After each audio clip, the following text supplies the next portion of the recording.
The blade was already drawn when Alina reached the top of the frozen stairs, and she did not slow down. Behind her, the wind screamed through the black rocks of the obsidian peaks, throwing ice into her eyes, but she kept moving. Somewhere above her, past the last broken gate, the Dragon King was waiting. She could feel it. The air itself felt heavier the closer she climbed, as if the mountain knew what she had come to do. She had trained for this moment since she was 12 years old. Her name was Alina Marsh, and she was the daughter of a soldier who had died protecting a border no one remembered anymore. She had grown up with a sword in her hand instead of a doll, and with stories of the Dragon King instead of lullabies.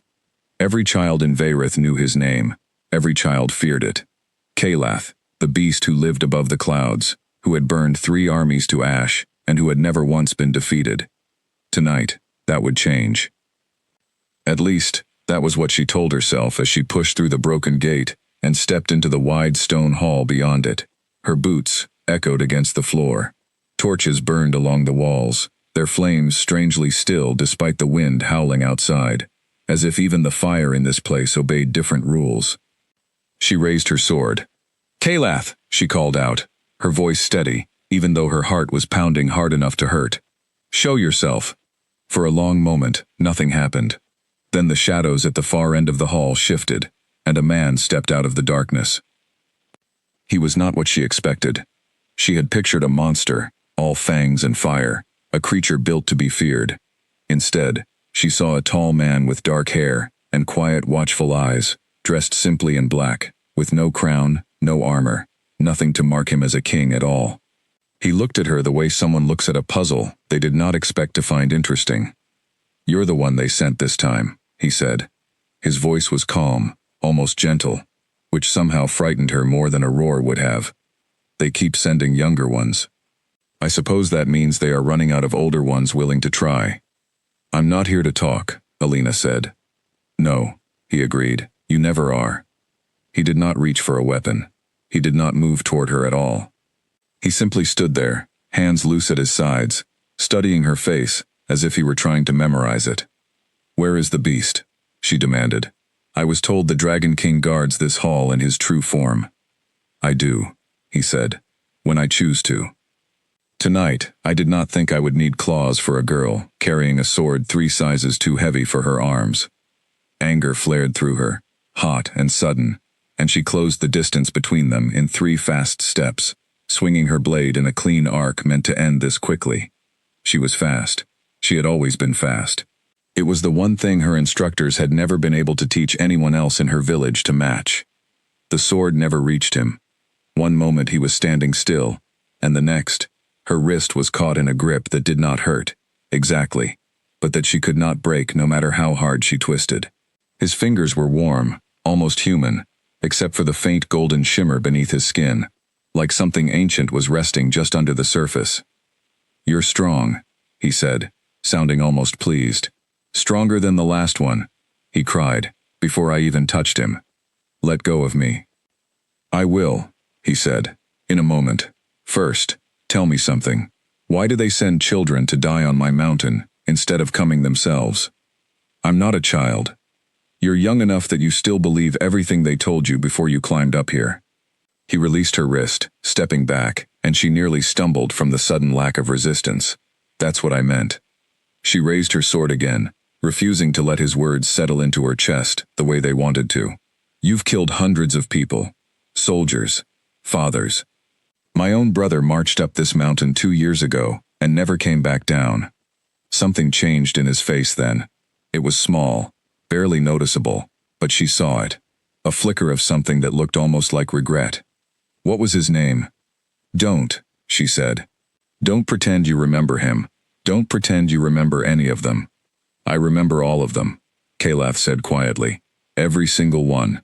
I remember their faces before they attacked, and I remember what happened after. It is not something I have ever been able to forget, no matter how many years pass." "Then you admit it, you killed him." He was silent for a long moment, and the silence stretched long enough that the torches seemed to burn lower, as if the whole hall was holding its breath with her. "I did not kill your brother," he finally said. "I have not taken a single life in over 10 years. "That's a lie." "It is not," he said. But you were not sent here to believe me. You were sent here to end a story that was written for you, long before you were born. I understand that. I have watched that story unfold more times than I can count. Alina's grip tightened on her sword, but doubt had already crept into her chest, small and unwelcome, like a splinter she could not remove. If you didn't kill them, she said slowly, then who did? Kalath looked at her for a long moment, and something in his expression made her stomach twist with unease, the feeling of standing at the edge of a truth too large to see all at once. That, he said, is a much longer story, and I do not think you are ready to hear it tonight. Try me. He studied her again, more carefully this time, as if reconsidering something. You're not afraid of me, he said, sounding almost surprised. Even now, even after everything you were told. I didn't climb this mountain to be afraid. A faint, unreadable smile crossed his face. No, I don't suppose you did. Before she could respond, the ground beneath them trembled, a low rumble that shook dust from the ceiling and sent torches flickering wildly. Kalath's expression sharpened instantly, all traces of calm gone. They're early, he muttered, almost to himself. Who's early? The soldiers your king sent behind you, he said. The ones who were never meant to let you leave this mountain alive either, whether you succeeded or not. Alina's blood went cold. That's not true. Isn't it? Kalath asked, already moving toward the hall's far entrance, his steps quick and certain. Tell me, Alina Marsh, when they sent you up this mountain, did anyone ever explain how you were supposed to get back down? She opened her mouth to answer, and found that she had no answer at all. The rumble came again, closer this time, and with it came the unmistakable sound of marching boots. Dozens of them, moving up the mountain path she had climbed only hours before. Alina's mind raced. She had been so focused on the mission, on proving herself, on finishing what her brother could not, that she had never once questioned what would happen after. She had assumed the kingdom would welcome her back as a hero. Now, standing in the flickering torchlight of a hall she had entered to end a monster's life, she was no longer certain what she had actually walked into. You should run, Kalath said, turning back to look at her. Whatever loyalty you still feel toward the people who sent you, save it for later. Right now, you need to decide whether you trust the sword in your hand or the truth standing in front of you. I don't know you, Alina said. I have no reason to trust anything you say. No, he agreed, you don't. But in a few minutes, you are going to have to choose anyway. The marching grew louder. Torchlight from outside the broken gate began to flicker against the walls, orange and restless, spilling into the hall like a warning. Alina's hand tightened around her sword, her mind spinning between everything she had been taught and everything she had just seen. She had come to this mountain to slay a monster. She was starting to realize she might not know what a monster actually looked like at all. Kalath moved toward the gate without hesitation, placing himself between her and the sound of approaching soldiers, and for reasons she could not fully explain, Alina found herself not attacking him from behind, not taking the opening he had just given her. Instead, she found herself asking the one question that mattered most. If I don't fight you, she said quietly, what happens to me? Kalath glanced back at her, and in his eyes, she saw something that looked almost like relief. Then, he said, you survive long enough to learn the truth. The gate shuddered under the weight of fists and shields on the other side, and somewhere in the chaos of torchlight and cold mountain wind, Alina realized that the fight she had trained her entire life for was not the one she was about to face. This one was only beginning. The gate held for only a few more seconds before it gave way, splintering inward under the weight of iron and shoulders, and a dozen soldiers spilled into the hall with torches raised and weapons drawn. At their front was a broad man with a scarred jaw, Captain Denholm, someone Alina recognized from the barracks near her village. He had trained beside her father once, long before her father died. Step aside, Denholm barked at Kalath, his voice echoing off the stone walls. We're here to finish what the girl started.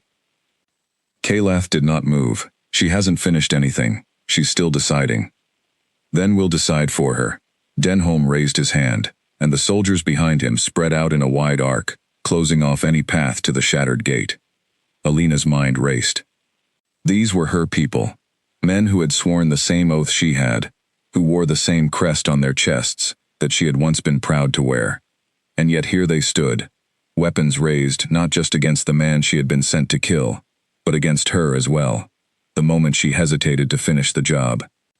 "Captain," she said, stepping forward, "what is this? I was told I would be given time to complete the mission alone." Denholm's eyes flicked to her, and for just a moment, something like pity crossed his weathered face. "Orders changed, girl. Nothing personal. The council doesn't like leaving loose ends on a mountain this important. Whether you kill him or he kills you, either way, no one climbs back down and talks about what really happens up here." The words landed like a blow, knocking the breath out of her more than any physical strike could have.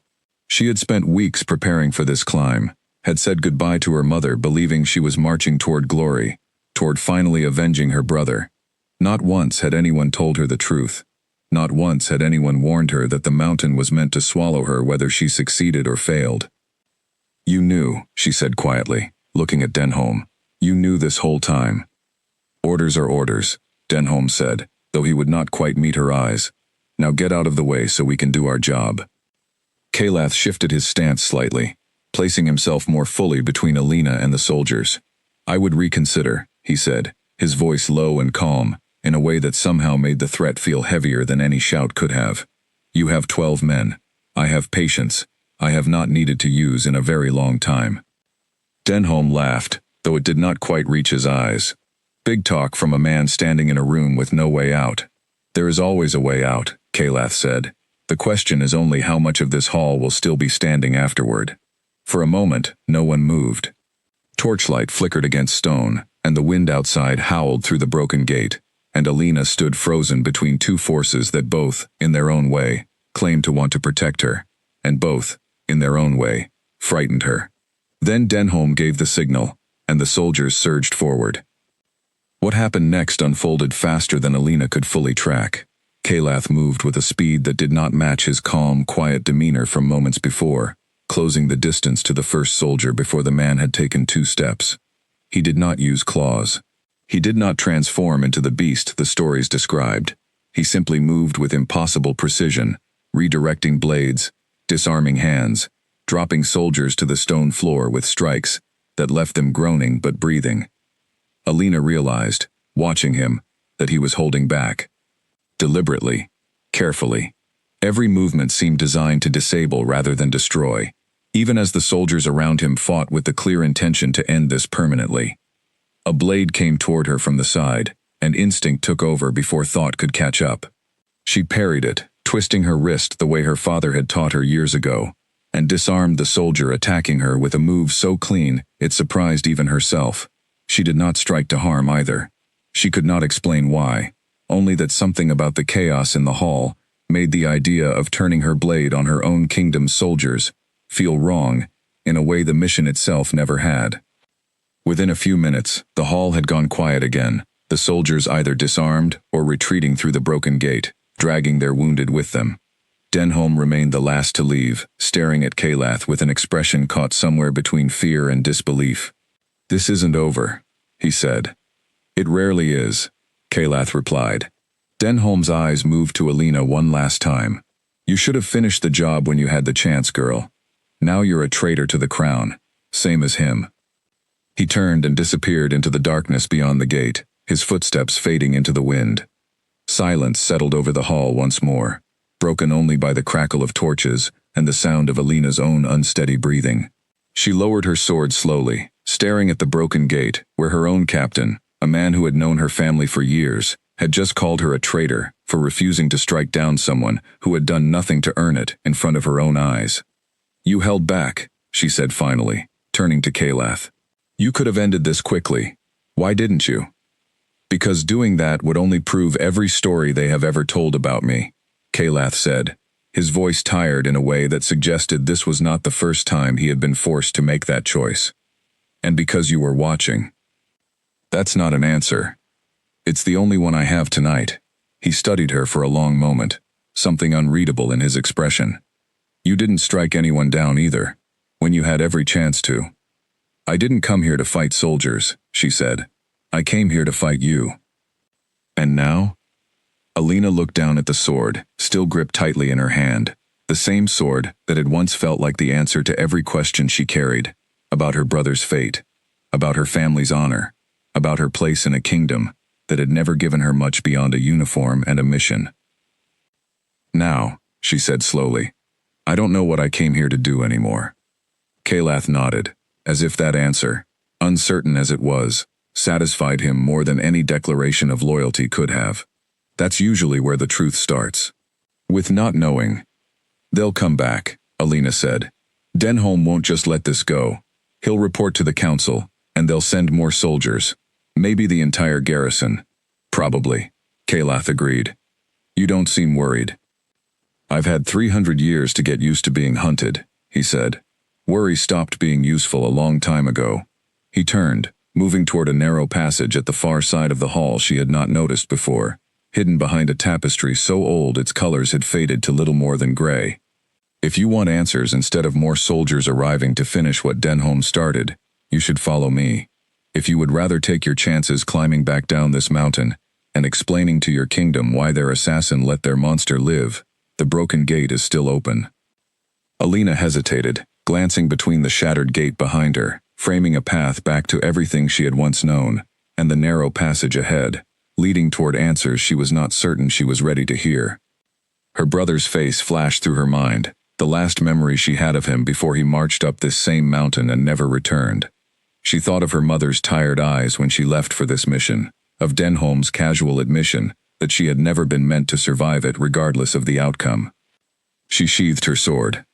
"Show me," she said. "Show me the truth you keep talking about."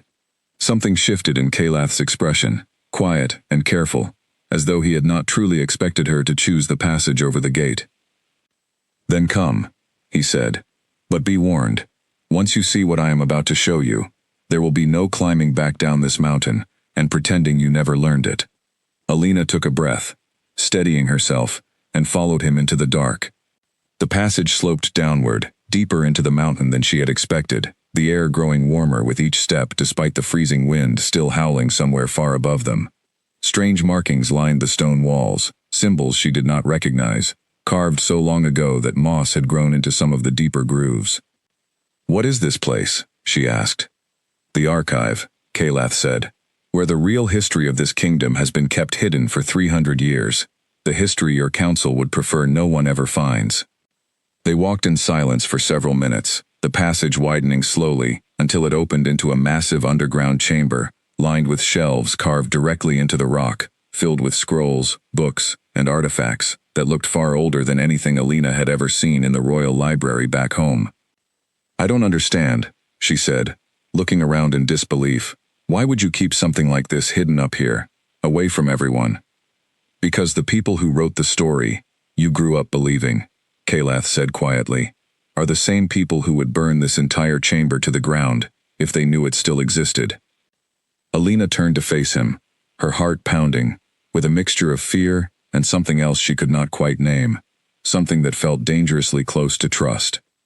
"Then tell me," she said. "Tell me everything." Kalath studied her for a long moment, as though weighing the full weight of what he was about to reveal. "It begins," he said slowly, "with a king who was never meant to wear a crown at all." Kalath walked toward one of the deeper shelves and pulled free a scroll, bound in faded leather, its edges brittle with age. He set it on a stone table at the center of the chamber and unrolled it carefully, revealing a family tree drawn in ink that had long since turned brown. 300 years ago, he said, this kingdom was ruled by a man named Aldrich Vane, a cruel king, though history remembers him as a builder of roads and a keeper of peace. What history does not remember, because it was carefully erased, is that Aldrich Vane wanted a weapon no other kingdom could match. He wanted a dragon. Alina stepped closer, studying the names written across the scroll. Dragons already existed, everyone knows that. They did, Kalath agreed. Wild, free creatures who lived far from human kingdoms and wanted nothing to do with crowns or wars. Aldrich could not tame one, so instead, he found another way. He made one. Made one? That's not possible. It shouldn't have been, Kalath said, his voice growing quieter, heavier. But Aldrich found an old kind of magic, forbidden even then, that could bind a human soul to a dragon's essence. He needed someone young. Someone loyal enough to volunteer, or foolish enough to be tricked into it. He chose a soldier from his own personal guard, a young man who believed he was being honored with a sacred duty to protect the kingdom. Alina's chest tightened as she began to understand where the story was heading. That soldier was you. Kalath nodded slowly. I was 17 years old. I did not know what the ritual would truly do to me, until it was already finished. I did not know that once bound, I would never be able to fully separate from what had been placed inside me. I did not know that Aldrich intended to use me as a weapon against every kingdom that refused to bow to him. But you refused, Alina said, piecing it together. That's why you were exiled here. I refused, Kalath confirmed. I would not burn villages that had done nothing wrong. I would not become the monster Aldrich wanted the world to fear. So he did what any cruel king does when a weapon refuses to obey. He turned the story around. He told the kingdom that a dragon had attacked his court and stolen away one of his most loyal soldiers. He told them the dragon now lived in the mountains, waiting to destroy anyone who came near. He built an entire legend around a lie, and every king who has worn his crown since has kept that legend alive, because it gives them someone to blame whenever they need soldiers to rally behind a cause. Alina sat down slowly on a stone bench near the table, her mind spinning as she tried to reconcile everything she had believed with everything she was now hearing. Then the soldiers who came before me, my brother, they weren't sent to protect the kingdom from you. No, Kalath said gently. They were sent to keep the legend alive. Every generation, the council sends a new wave of warriors up this mountain, knowing most will not return. Those who die become martyrs, proof that the Dragon King is still a threat worth fearing. Those who survive and come back with stories of failure are quietly silenced, because a living witness who saw the truth is far more dangerous to the crown than another dead soldier. And my brother? Kalath's expression softened with something that looked painfully close to sympathy. Your brother reached this hall 2 years ago, much like you did tonight. He was frightened, but brave. I tried to explain the truth to him, the same as I am trying to explain it to you now. He did not believe me. He turned to leave, determined to report back to the council that the Dragon King had let him go unharmed. What happened to him? He never made it back down the mountain, Kalath said quietly. The soldiers waiting at the base, the same kind of soldiers who came through that gate tonight, made sure of it. I found his body 2 days later, near the lower passes. I buried him myself, because I could not bear the thought of the mountain claiming him without at least that small mercy. Tears burned at the corners of Alina's eyes, though she fought to hold them back. All these years, she had carried the belief that a monster had taken her brother's life, had let that belief fuel every hour of her training, every sacrifice her family had made to prepare her for this mission.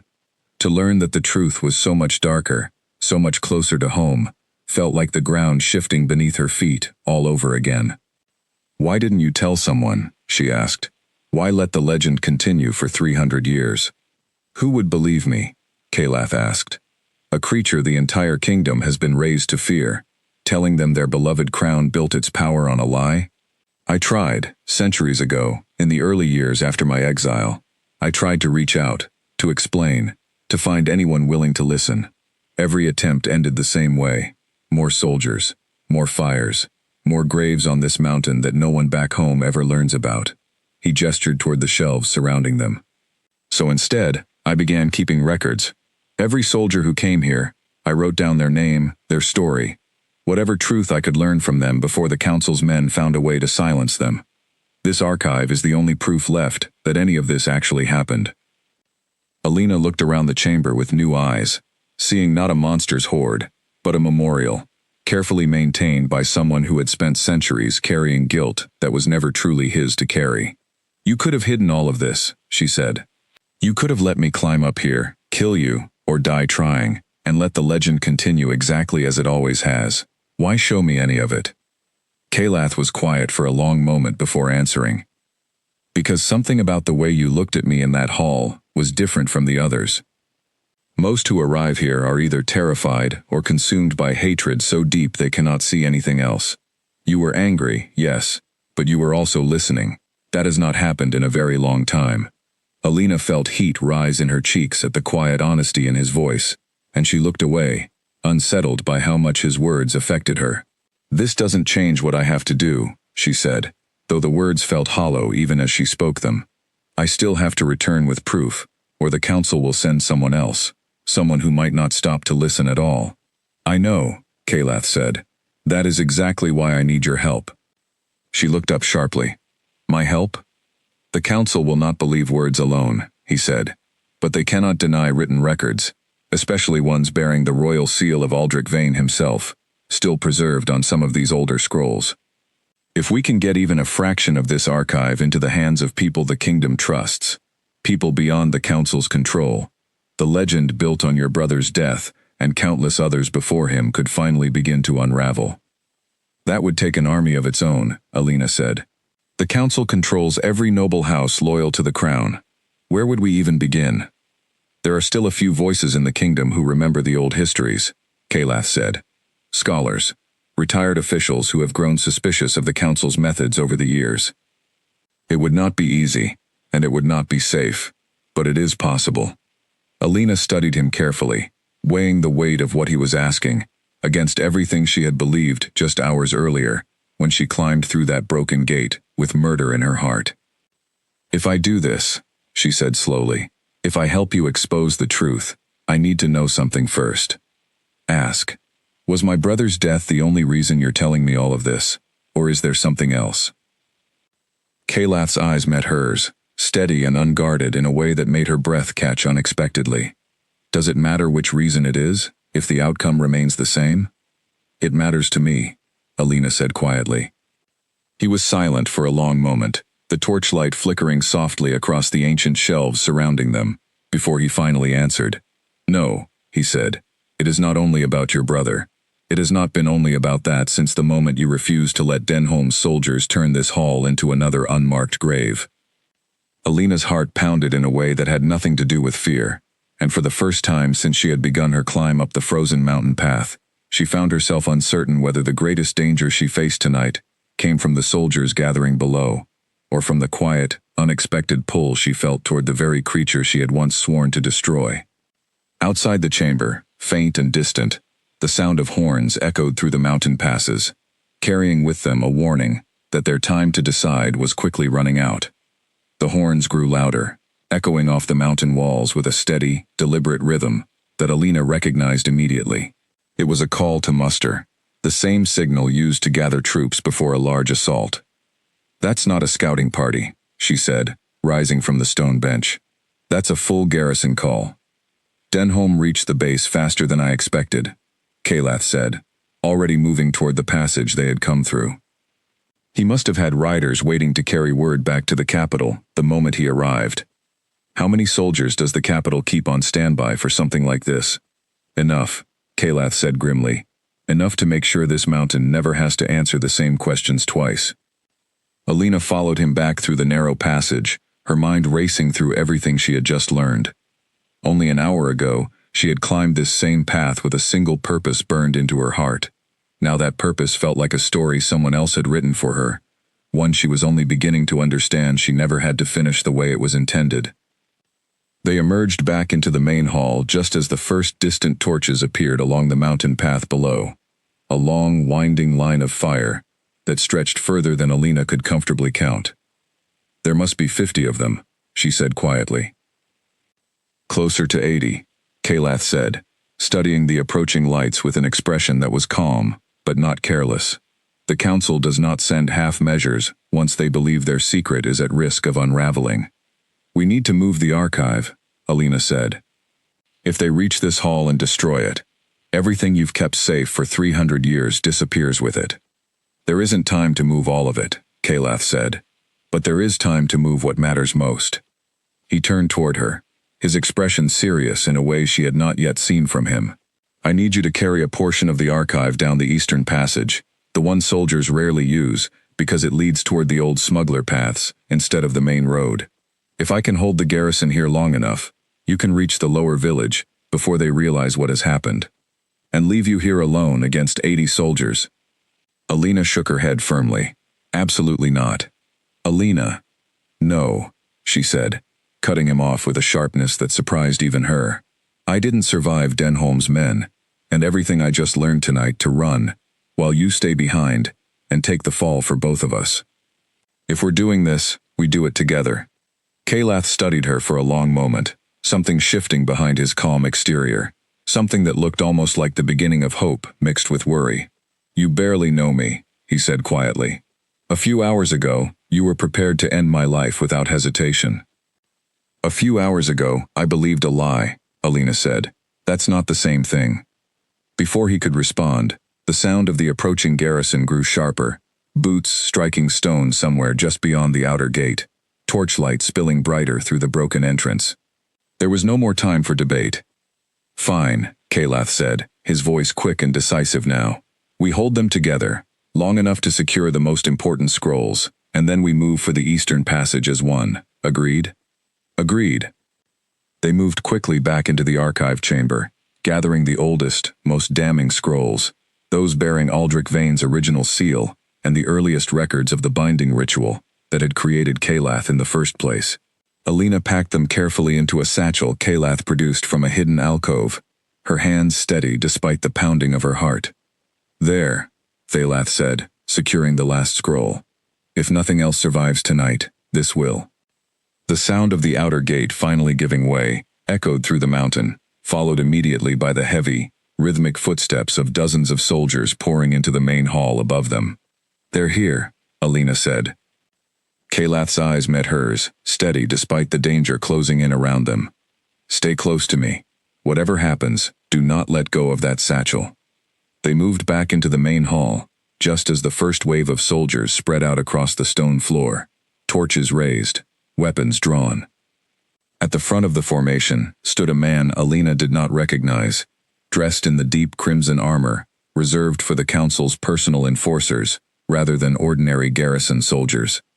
His presence alone told her this was no longer simply about silencing a failed mission. This was about protecting a secret the council would do almost anything to keep buried. Kalath of the Mountain, the enforcer called out, his voice carrying easily across the hall. By order of the Royal Council, you are to be eliminated on sight, along with anyone found assisting you in acts of treason against the crown. Treason, Kalath repeated, something close to dark amusement flickering across his face. An interesting choice of word, considering the crown itself was built on a foundation of lies. Careful, the enforcer warned. Words like that are exactly why we're here. Then let me offer a few more, Kalath said, stepping forward without hesitation. Tell your council that the archive they have spent 300 years trying to erase is no longer only in my possession. Copies exist now, carried beyond this mountain, ready to reach anyone willing to listen to the truth. A ripple of uncertainty passed through some of the soldiers at those words, though the enforcer's expression remained hard and unmoved. Lies won't save you tonight. We'll see, Kalath said quietly, and then the hall erupted into chaos. Soldiers surged forward from every direction, and Alina found herself moving on pure instinct, blocking strikes, redirecting blades, staying close to Kalath, exactly as he had instructed. He fought with the same controlled precision she had witnessed earlier against Denholm's men, disabling soldiers rather than ending them, even as the enforcer's crimson-armored guards fought with clear intent to finish the confrontation permanently. A blade grazed Alina's shoulder, sharp and sudden, and she gasped at the sting of it, stumbling back before regaining her footing. Kalath was at her side instantly, placing himself between her and the soldier responsible, his expression darker than she had yet seen it. Are you hurt? He asked, his voice tight with something that sounded remarkably like fear, despite everything he had already survived across 3 centuries. I'm fine, Alina said, though the wound burned fiercely. Keep moving, we need to reach the Eastern Passage.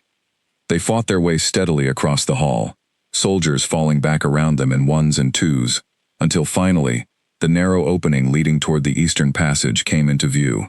Kalath cleared the final soldiers, blocking their path with swift, decisive movements, and together, they broke free into the tunnel beyond, the sounds of the battle behind them fading as they descended deeper into the mountain. They'll follow, Alina said between breaths, clutching the satchel tightly against her side. Let them, Kalath said. The Eastern Passage narrows considerably further down, Only a few can follow at a time, which gives us a chance to reach the lower village before they can properly organize pursuit. They ran through the darkness for what felt like hours, the tunnel finally opening into a narrow ravine, lit faintly by the first hints of dawn breaking over the horizon. Alina's legs burned with exhaustion, her shoulder throbbing steadily beneath her torn sleeve, but she forced herself forward, driven by the knowledge of everything now resting inside the satchel she carried. They finally paused near a small stream at the base of the ravine, allowing themselves a brief moment to catch their breath. "We made it," Alina said, disbelief coloring her voice, as she looked back toward the mountain looming behind them. "For now," Kalath said, though there was something almost hopeful in the way he said it. He turned to examine her injured shoulder, his expression softening with concern. "Let me see that." She allowed him to gently pull back the torn fabric, revealing a shallow but painful cut along her upper arm. His fingers were surprisingly gentle as he examined the wound, and Alina found herself watching his face rather than the injury itself, noticing details she had somehow missed in the chaos of the mountain hall. The quiet intensity in his eyes, the careful way he handled her despite the strength she knew he possessed. "It isn't deep," he said finally, "but it should be cleaned properly before it has a chance to worsen." "I've had worse," Alina said, though she made no move to pull away from him. "I don't doubt that," Kalath said quietly. "But that doesn't mean you should have to endure it alone." The words settled between them with unexpected weight, and for a moment, neither of them moved. The soft sound of the stream and the first golden light of dawn, the only witnesses to whatever was quietly shifting between them. Then, somewhere behind them, faint but unmistakable, the sound of pursuing soldiers broke through the stillness of the ravine. "They found the passage faster than I expected," Kalath said, rising quickly to his feet and offering Alina his hand to help her up. She took it without hesitation. "Then we keep moving," she said. "We're not losing this fight before it's even truly begun." Together, they turned toward the winding path leading down into the valley below, the weight of the archive and everything it carried resting heavily between them, and began to run. They reached the lower village of Marrow Creek just as the sun cleared the eastern ridge, its narrow streets still quiet, with early morning stillness. Alina had visited the village once as a child, traveling with her father on a supply run, and she remembered it as a peaceful place, far removed from the politics of the capital. "We can't stay here long," Kalath said, glancing back toward the mountain path behind them. "The soldiers pursuing us know these paths as well as we do. It's only a matter of time before they catch up." "There's someone here who might help us," Alina said, leading him toward a small stone house at the edge of the village. "A retired scholar named Master Corwin. My father used to speak of him. Said he left the capital years ago, after a disagreement with the council, over how history was being recorded in the royal archives." They approached the house cautiously, and Alina knocked firmly on the wooden door. After a long moment, it creaked open to reveal an elderly man with sharp, alert eyes despite his advanced age, studying them both with immediate suspicion. "Master Corwin," Alina said quickly. "My name is Alina Marsh. My father was Garrick Marsh, a soldier from the eastern garrison. I need your help." The old man's eyes softened slightly at the mention of her father's name. "Garrick's daughter," he murmured. "I heard he passed some years ago. I'm sorry for your loss." His gaze shifted toward Kalath, narrowing with sudden recognition. "And you. I know that face, though I never expected to see it standing in my doorway." "Then you know I am not what the legends claim," Kalath said carefully. "I've suspected as much for a very long time," Corwin admitted, stepping back to allow them entry. "Come inside, quickly. If you're being pursued, we shouldn't discuss this where anyone might see." Once inside, Alina laid the satchel of scrolls carefully on Corwin's cluttered table, and the old scholar's eyes widened as he began examining the ancient documents within. "This is Aldrich Vane's personal seal," he said, his voice hushed with disbelief as he studied one of the oldest scrolls. "I've spent 30 years searching for proof that the binding ritual actually existed, ever since I found fragments referencing it, buried within the royal archives, before I was forced out of the capital." "Then you already suspected the truth," Alina said. "Suspected, yes," Corwin said. "But suspicion alone was never enough to challenge the council. Every time I attempted to raise these questions among my fellow scholars, my research quietly disappeared, and eventually, So did my position. He looked up at them both, something like cautious hope flickering across his weathered face. But this is proof. Real, undeniable proof. We need to get these documents to people who can act on them, Kalath said. People beyond the council's immediate reach, who can begin sharing the truth before it can be silenced again. There are others, Corwin said slowly, thinking carefully. A small circle of former officials and scholars scattered across the kingdom, people who have quietly questioned the council's methods for years, but lack the evidence to act. If we can reach even a handful of them, word will spread faster than the council can contain it. Before he could continue, a heavy knock sounded at the door, sharp and urgent. Master Corwin, a voice called from outside. Open up. Royal soldiers are searching the village. Corwin's eyes widened with alarm, and he quickly gathered the scrolls back into the satchel, pressing it into Alina's hands. There's a cellar beneath the floorboards near the hearth, he whispered urgently. It leads to a tunnel that opens near the old mill at the edge of the village. Go now, both of you. I'll delay them as long as I can. We can't leave you here alone, Alina said. If they realize you helped us. I've spent 30 years waiting for a chance to finally do something meaningful with what I know, Corwin said firmly, already moving toward the door. Let me have this one. Now go, quickly. Kalath pulled back the floorboards near the hearth, revealing a narrow opening leading down into darkness. She's right that this is dangerous for you, he said to Corwin, but we won't waste the chance you're giving us. See that you don't, Corwin said, managing a faint, determined smile, despite the danger closing in around them. Garrick's daughter deserves to see this through to the end. Alina descended into the cellar first, followed closely by Kalath, and they moved quickly through the narrow tunnel, as the muffled sound of Corwin's voice greeting the soldiers echoed faintly above them, calm and steady, despite everything at stake. The tunnel eventually opened near the old mill, exactly as Corwin had promised, and they emerged into a quiet grove of trees just beyond the village's edge, the morning sun filtering softly through the leaves overhead. He's risking everything for us, Alina said quietly, glancing back toward the village. A man I barely know, doing more to help us than most of the people I've served alongside my entire life. That's often how it works, Kalath said. The people closest to power are rarely the ones brave enough to challenge it. It's usually those who have already lost something because of it who are willing to take the risk. They continued through the grove in silence for a while, putting distance between themselves and the village, until Alina finally spoke again, her voice quieter now, more uncertain. Kalath, she said. Before all of this happened tonight, before the archive and Corwin and everything else, you told me something back in that hall, that it wasn't only about my brother anymore.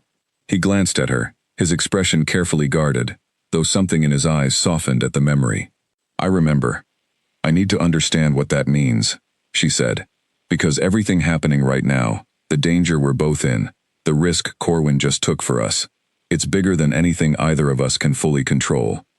And somewhere in the middle of all of it, I keep finding myself more concerned about what happens to you than what happens to the mission I came here to complete. Kalath stopped walking, turning to face her fully, the morning light catching the quiet intensity in his eyes.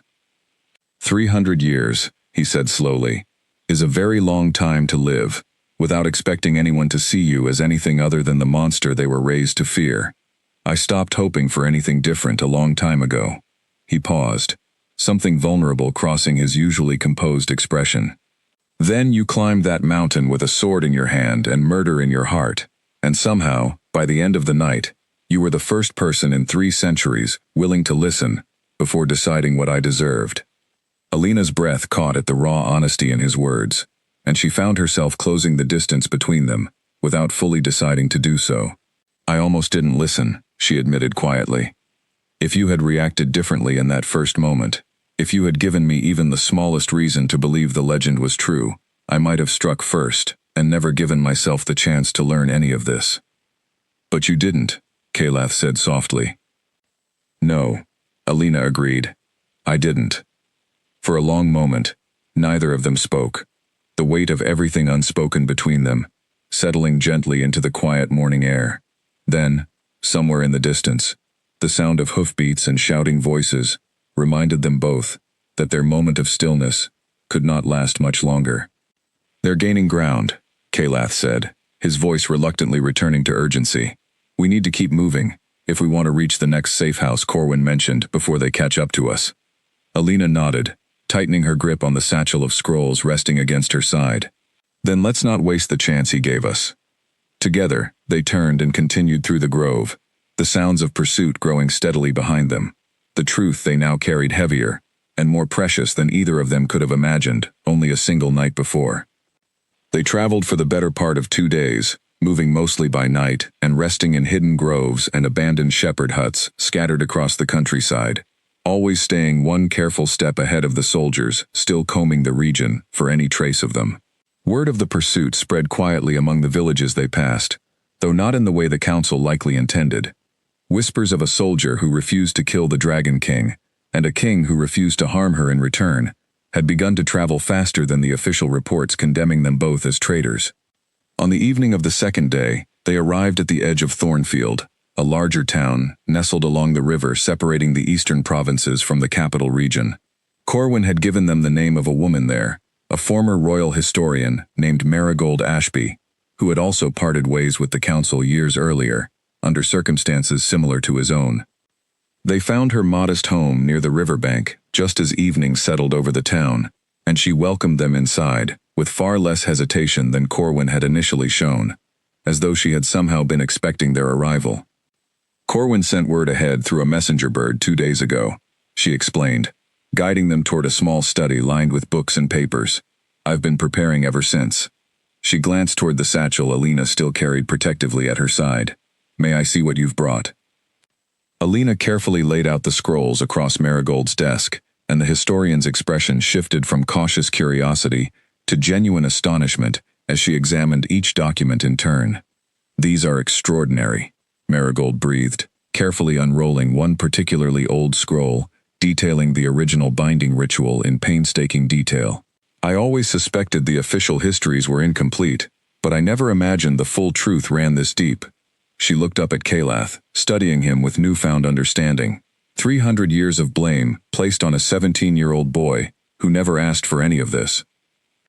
It's more than blame now, Kalath said quietly.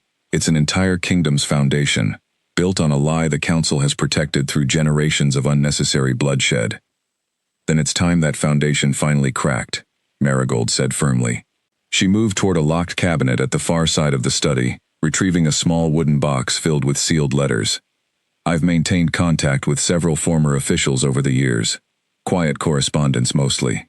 Nothing the council would consider dangerous on its own. But with proof like this, I believe we can finally convince enough of them to act together. How long would that take? Alina asked. The council isn't going to simply wait patiently while we gather support. No, Marigold agreed. Which is why we need to move quickly, but carefully. If we act too fast without enough support secured, the council will crush the effort before it has any real chance to grow. If we move too slowly, they may find you both before we ever get the chance. As if summoned by her words, a sudden urgent knock interrupted the conversation, followed by a young man's breathless voice from the doorway. Soldiers, he announced, clearly out of breath from running. At the edge of town, going house to house. They're searching for a girl matching your description, and a man they're calling the Dragon King. Marigold's expression tightened with concern. That's faster than I expected them to organize a search this far from the capital. They must have increased the reward for information, Kalath said grimly. Word of our escape from the mountain would have reached them within a day. We can't risk staying here, Alina said. If they search this house and find the scrolls. They won't, Marigold said firmly, already moving to gather the documents back into the satchel. I have a hidden room beneath this study, built years ago when I first began collecting materials the council would prefer remained buried.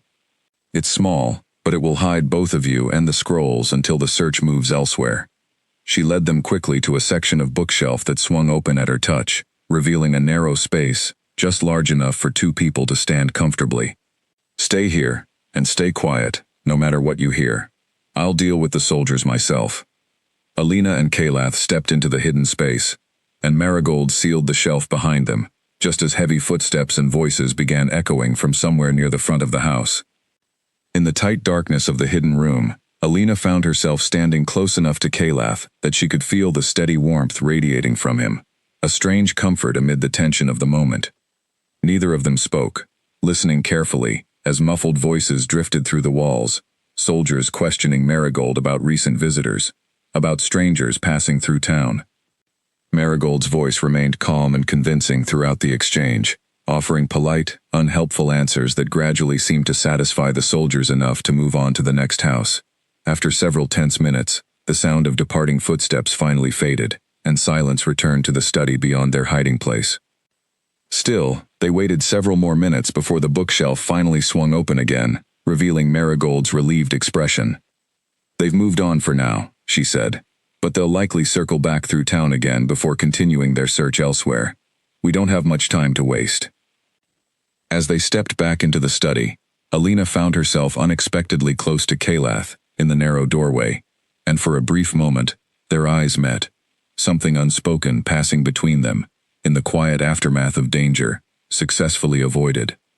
"Thank you," Alina said softly, though the words felt directed at more than just their recent escape. "Always," Kalath replied, his voice equally quiet, carrying a weight of meaning that went far beyond the immediate circumstances surrounding them. Marigold cleared her throat gently, breaking the moment with a knowing but understanding expression. "I've already sent word to 3 trusted contacts within riding distance of Thornfield," she said. "If they agree to meet, and I believe they will, once they see what you've brought, we may finally have enough support to bring this evidence before the wider kingdom, rather than simply the council's inner circle." "Where would we meet them?" Kalath asked. "There's an old meeting hall, 2 days' ride from here, near the border of the western provinces," Marigold explained. "Used decades ago, for gatherings among scholars and officials who valued honest history over convenient legend. It's remote enough to avoid the council's immediate attention, but accessible enough for my contacts to reach safely." 2 days, Alina repeated, glancing toward Kalath. "That's a long journey with soldiers actively searching for us." "It is," Marigold agreed. "But it may be our best chance to finally turn private evidence into public truth." Kalath considered the risk carefully before nodding. "Then we leave tonight, while the search here has temporarily moved elsewhere. Every hour we wait only increases the danger of being found." Marigold quickly gathered supplies for their journey, provisions, a hand-drawn map marking safer routes away from the main roads, and a final piece of advice before sending them on their way.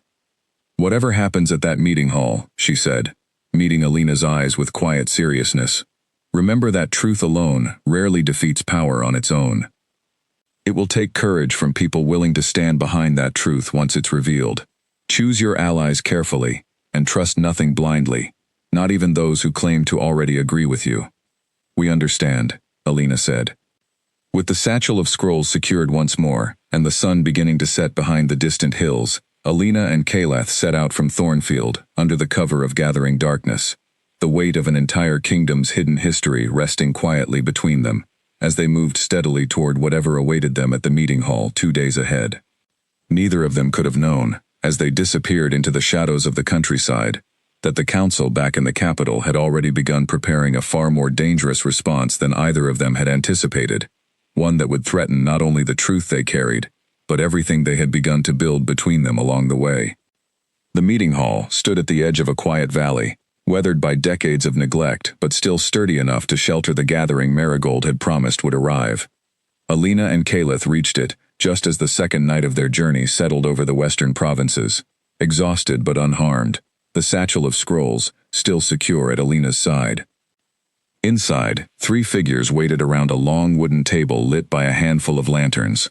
A retired judge named Holloway, a former treasury official named Petra Linfield, and a quiet, elderly man, introduced simply as Brannock, who had once served as a court record keeper before being dismissed for reasons he refused to fully explain. Marigold's message was brief, Judge Holloway said, studying Alina and Kalath carefully as they entered. "She said you carry proof that could change everything the crown has built its authority upon. I'll admit, I remain skeptical." "Skepticism is reasonable," Kalath said, stepping forward. "But I would ask you to examine the evidence before deciding whether it deserves your trust."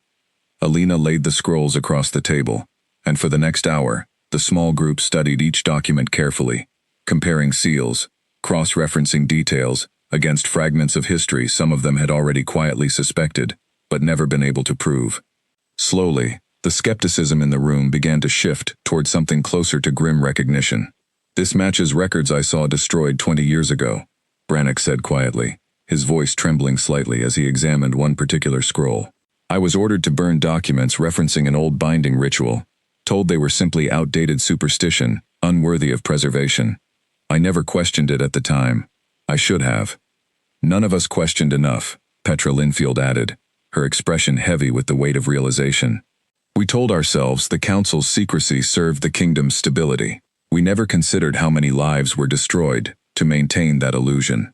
Judge Holloway finally looked up from the scrolls, meeting Kalath's eyes directly, for the first time since their arrival. 300 years, he said quietly. 300 years of soldiers sent to their deaths. Families told lies about their sacrifice, all to protect a crown built on a foundation none of us ever truly understood. He shook his head slowly. "This changes everything."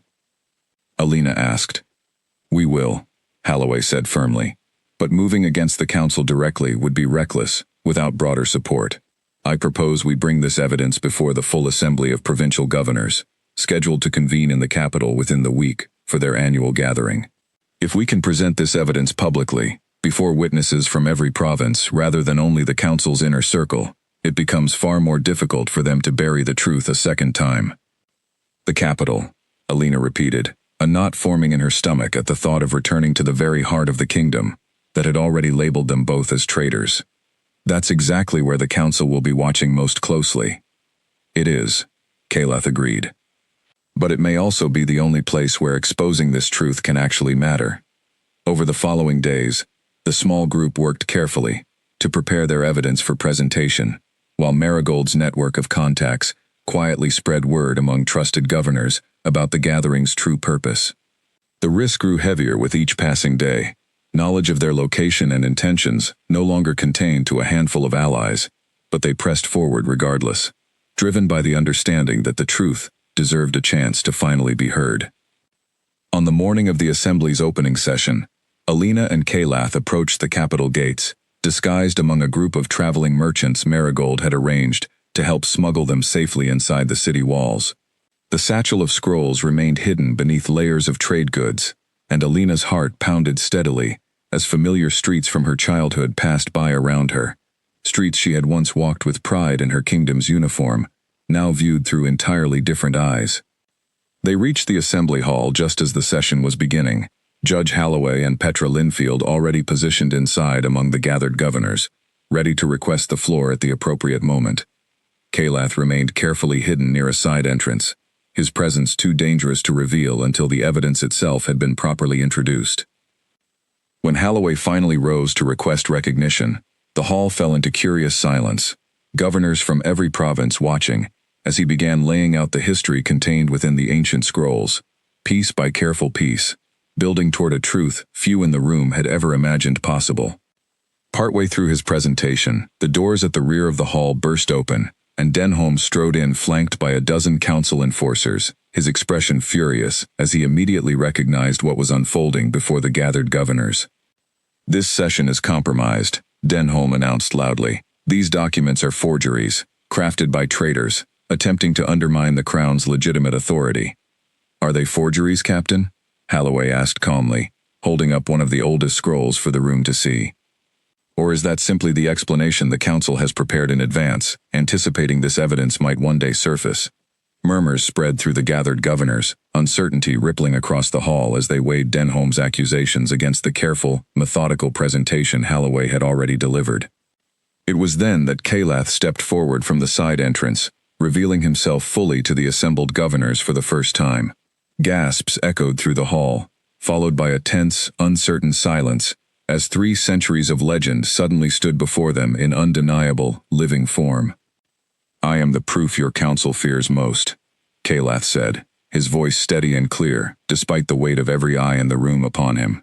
"Not because I am the monster your kingdom has been raised to believe, but because I am living evidence of exactly how far your crown has been willing to go to protect a lie." Denholm signaled sharply to his enforcers, but before they could move against Kalath, Alina stepped forward as well, placing herself firmly at his side before the entire assembly. "My name is Alina Marsh," she said, her voice ringing clearly through the silent hall. "I was sent to this mountain to end his life, believing every story I had ever been told about him. Instead, I found the truth the council has spent 300 years trying to bury, a truth that cost my own brother his life, simply for daring to question it." The hall remained tensely silent, governors glancing uneasily between Denholm's enforcers and the evidence still laid across the table before them. Finally, an older governor from the northern provinces rose slowly to his feet. "I have served this assembly for 30 years, he said, his voice carrying quiet authority across the room. "In all that time, I have never once seen documentation bearing Aldrich Vane's original seal, despite numerous requests to review the earliest royal records. If such documents genuinely exist, and this evidence appears genuine, then this assembly has both the right and the responsibility to determine the truth for ourselves, rather than accepting the council's word alone." Murmurs of agreement spread through the gathered governors, and Denholm's expression shifted from anger toward something closer to uncertainty, as he realized the momentum in the room had begun shifting away from the council's control. "This assembly will not be manipulated by traitors and monsters," Denholm said, though his voice carried less conviction than before. "Then let the assembly decide for itself," Holloway said calmly, based on evidence rather than accusation.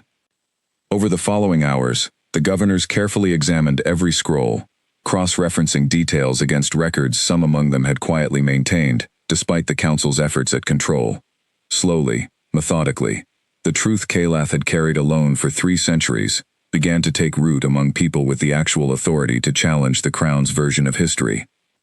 By the time evening settled over the capital, the assembly had voted to formally suspend the council's authority over royal record-keeping, pending a full independent investigation into the claims presented that day. It was not the immediate justice either Alina or Calath had hoped for, but it was the first genuine crack in a foundation that had remained unquestioned for 300 years. Denholm and his enforcers were escorted from the hall under formal assembly guard, and for the first time since climbing the frozen steps of the obsidian peaks, Alina allowed herself to breathe freely, the weight of her mission finally beginning to lift from her shoulders. Later that evening, as the assembly hall emptied and the capital settled into quiet darkness, Alina found Calath standing alone near a window overlooking the city, watching the lights flicker across streets he had not walked freely in 3 centuries. "We did it," she said softly, coming to stand beside him. "We did," Calath agreed, though his expression remained thoughtful rather than triumphant. "Though I suspect the road ahead will not be simple. Truths this deeply buried rarely unravel quickly, no matter how strong the evidence." "No," Alina agreed, "but it's a beginning. That's more than existed yesterday." Calath turned to face her fully, something gentle and unguarded settling into his expression as he studied her in the quiet evening light. "None of this would have been possible without you," he said. "Not the archive, not the assembly, not even the small measure of peace I feel standing here tonight for the first time in longer than I can properly remember. I climbed that mountain to end your life," Alina said quietly. "I never imagined I would end up standing beside you instead, fighting for something neither of us fully understood when this all began. Stories rarely unfold the way we expect them to," Calath said, his voice soft. "Sometimes, the ending we're given turns out to be far better than the one we originally set out to write." Alina smiled, something warm and certain settling into her chest as she looked up at him. 3 centuries of loneliness, and 1 impossible night of shared danger, somehow bringing them to this quiet, unexpected moment together. "Then let's find out what the next chapter holds," she said. "Together, this time." Calath reached out, gently taking her hand in his, and for the first time in 300 years, standing quietly beneath the stars, above a kingdom finally beginning to reckon with its true history, the Dragon King allowed himself to hope for a future he had long since stopped believing he deserved. Outside the window, the capital continued its quiet nightly rhythm, unaware that the legend it had feared for centuries had just become the very truth that would set it free.